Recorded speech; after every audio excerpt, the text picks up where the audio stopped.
Shalom, shalom, shalom, c'est la prophétesse Yvette Flore. J'ai béni le Seigneur pour la vie de tous ceux qui vont écouter. Que le Seigneur vous bénisse. Si je viens encore une nouvelle fois, c'est pour sonner la trompette. Je veux parler du faux prophète Blaise. Le Seigneur m'a mis à cœur, c'est son tour. Le Seigneur m'a dit de parler, d'annoncer, de sonner la trompette, de libérer tous ceux qui sont dans son église, qui sont dans l'ignorance, qui ne savent pas ce qui se passe. Alors le Seigneur m'a mis à cœur de parler. Avant de commencer, quoi que ce soit, je vais prier. Saint-Esprit de Dieu, prends le contrôle, domine, sors même tout ce que j'ai oublié, que je n'oublie rien, que tu révèles toutes choses. Car tu sondes les cœurs et les reins, et toute chose cachée est dévoilée devant toi. Tout ce qui est voilé est dévoilé devant toi, Seigneur. Tout ce qui est caché est mis à nu. Alors mets-les à nu. Mets tous ces faux prophètes à nu au nom de Jésus. Aucun d'eux ne s'échappe. Au nom puissant de Jésus, ainsi j'ai prié. Amen. Alors le faux prophète Blaise, le Seigneur m'avait ramené dans ton église, bien sûr. Alors le faux prophète Blaise, Jérémie 10, verset 10 à 12.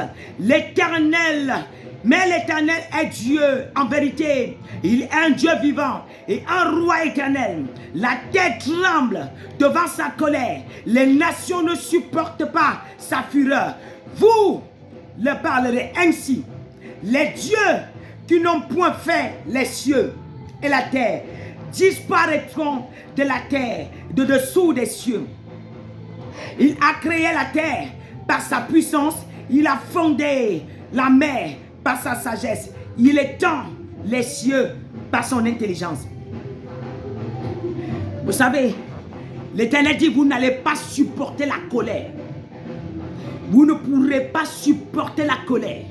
Il m'a dit de vous dire: vous n'allez pas supporter la colère de Dieu, parce que ça va rentrer dans votre église. Et l'Éternel dit: vous n'allez pas supporter sa colère, ni sa fureur. Oui, parce que les dieux qui n'ont point fait des cieux et la terre, ce sont ces dieux-là que vous adorez. Regardez-vous, les gens n'ont pas compris pourquoi je suis venu dans votre église. Lorsque m'avait envoyé votre photo, le Seigneur m'avait parlé de vous. Mais comme il est bon, il est un Dieu stratège, il m'a dit de ne pas dire toute la vérité. J'ai fermé ma bouche. Et comme vous avez entendu, il y a une prophétesse qui est venue, vous vous êtes déplacé pour venir me voir. Vous avez demandé, je vous ai donné une prophétie comme Dieu voulait que je donne. J'ai dit: je vois autour de vous la sorcellerie.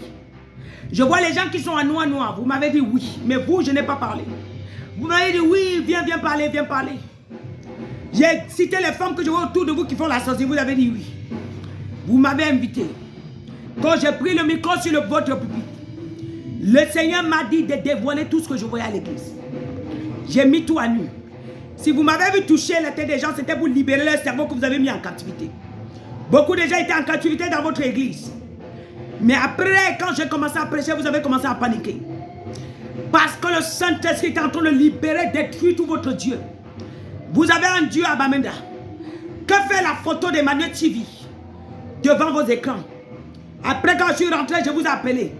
Je dis que le Seigneur m'a demandé de vous dire d'enlever la photo d'Emmanuel TV. Emmanuel TV n'est pas Dieu, c'est un démon.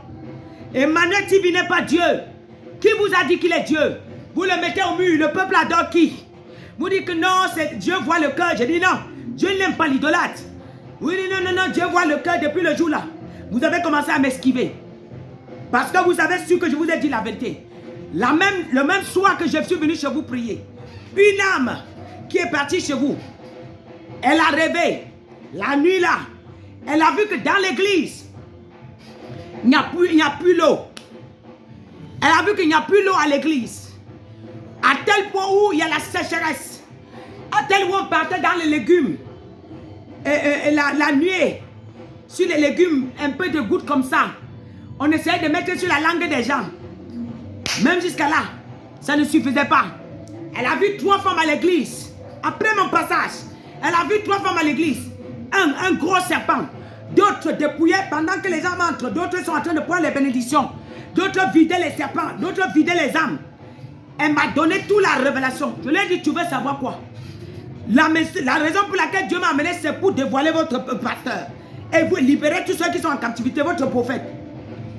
Cette âme-là a vu ça. Mais vous êtes parti, qu'est-ce que vous avez fait avec cette femme-là? Vous avez fait quoi avec elle? Vous êtes parti dans sa maison, fait quoi? Et pourtant Dieu lui a révélé toute la vérité. Elle a vu qu'il n'y a plus l'onction. L'eau qu'il n'y a plus à l'église, c'est l'onction. Vous êtes vide. Il n'y a pas la présence de Dieu. Dieu lui est tout détaillé. Je dis, mais vous avez reçu toute la révélation. Vous voulez encore savoir quoi? La personne qui doit ramener l'eau à l'église, c'est le pasteur. Mais si il y a le vide à l'église et que jusqu'à même les gouttes, vous cherchez, il n'y a pas. Le pasteur, on vous dit que le pasteur est vide. Et, pendant ça, avant ça, pendant que tu voyais qu'il n'y a pas l'eau, tu as vu 3 femmes géantes, gigantesques. Ils sont toujours à l'église. Mais cette sœur-là, on a bu son cerveau. Elle ne sait même plus ce qu'elle fait. Quand elle a vu comme ça, vous l'avez abominé. Maintenant, la sœur là, elle sait, il y a toujours les femmes là qui sont là. Mais les femmes là, elle a bien vu les femmes. 3, des gros serpents qui vidaient tous les âmes à l'église. Quand elle m'a appelé, je lui ai dit, c'est la maison pour laquelle je suis venu là-bas, c'est ça. C'était pour ouvrir vos yeux, pour que vous voyez. Parce que lorsque vous entrez dans une église fausse, la première des choses, on ferme vos yeux. La deuxième, on voit les révélations et des visions. On éteint vos visions et des révélations. Mais quand je suis rentré là-bas, le Seigneur a saccagé. Même les sorciers ont voulu me tenter. Dieu les a portés, frappés. Ils ont essayé, Dieu les a fracassés. Les femmes avec qui tu opères. Quand je suis rentré dans ton église, souvenez-vous, vous m'avez donné une chaise, j'ai refusé. Le Seigneur m'a donné l'instruction de m'asseoir derrière, au milieu du peuple. Je suis venu m'asseoir au milieu du peuple. Quand vous m'avez appelé que maintenant il y a un messager qui est là. Quand je suis monté, il y a une chaise que vous avez préparée. Avant de quitter ma maison, le Seigneur m'avait dit tu ne t'assois pas devant. Il y a une chaise qu'on a préparée pour t'attendre. Pour prendre ce que tu as porté pour venir avec. Vous avez vu quand je suis monté devant, vous avez fait semblant de parler. Vous l'avez fait comme si vous voulez parler. En disant donnez la chaise et maman va s'asseoir. Comment vous appelez quelqu'un pour vouloir l'introniser? Après vous le faites attendre debout. J'ai préféré obéir à mon père. Je ne suis pas de candidaton. Quand on a porté la chaise, j'ai dit non, excusez-moi, je suis mieux debout aussi, excusez-moi. C'est bon. J'ai attendu quand tu as fini, tu m'as remis le micro. Quand j'ai fini, tu fais quoi? Tu veux m'attraper la main pour dire que 2 onctions. J'ai relâché ma main. Parce qu'on n'est pas en commun d'accord. Et puis, écoutez, quelqu'un ne peut pas entrer de servir Baal, il dit qu'il est mon frère. Tu n'es pas mon frère, tu es le Dieu Baal. La personne qui est mon frère, c'est celui qui sert le Seigneur Jésus. La personne que j'ai dit mon frère, hey, je suis content, c'est celui qui a l'esprit de Dieu. Tu ne peux pas avoir l'esprit de maman. Tu es parti inventer, prendre, te protéger sur un homme. Il te dépose les gris-gris, il te lave les yeux. Tu sors de l'église avec, tu viens à l'église avec les grimbas entre tes mains. Et puis tu m'appelles frère, on n'est pas frère. On n'est pas frère. Non. Arrêtez de venir écrire qu'on est des frères, on n'est pas frère. Quand tu dévies, tu n'es plus mon frère. La seule chose qui fait que tu es mon frère en Christ, c'est Jésus-Christ. Mais tu renonces à Jésus, tu dis que tu es mon frère. Par rapport à quoi? Tu n'es pas mon frère. Personne, aucun, tous les prophètes de Baal, je les réunis, ils ne sont pas mes frères. Ils ne sont pas mes frères. Si vous revenez à la raison, tu es mon frère. Mais tu ne reviens pas à la raison. L'esprit qui est en toi fait que je te rejette. Voilà. On ne partage pas la même chose. Alors voilà la raison pour laquelle je suis venu dans ton église, tu ne sais pas. Oui, vous ne savez pas pourquoi je suis venu dans votre église. Hein? C'est pas ça? Faux prophète blesse. Tu dois te repentir. La colère de Dieu, la manière qu'il va chicoter ton église. Je ne sais même pas si tu vas tenir. Mais que Dieu t'aide pour cette colère que j'ai vue, qui s'abat dans ton église. Je le vois exterminer totalement ton église. Ton église exterminée, ça n'existe plus. Alors vraiment que le Seigneur bénisse tous ceux qui vont écouter et qui reçoivent la délivrance. Au nom puissant de Jésus-Christ de Nazareth. Quand je suis parti, vous avez essayé de vouloir prier pour révoquer la prière que j'ai faite. Embobiner les âmes. Vous ne pouvez pas. Mais il y a des sages, il y a des intelligents. Quand ils vont voir les vidéos, ils sauront. Ils sauront pourquoi je suis venu. Que Dieu bénisse tous ceux qui sont en train de m'écouter. Au nom de Jésus, recevez votre délivrance.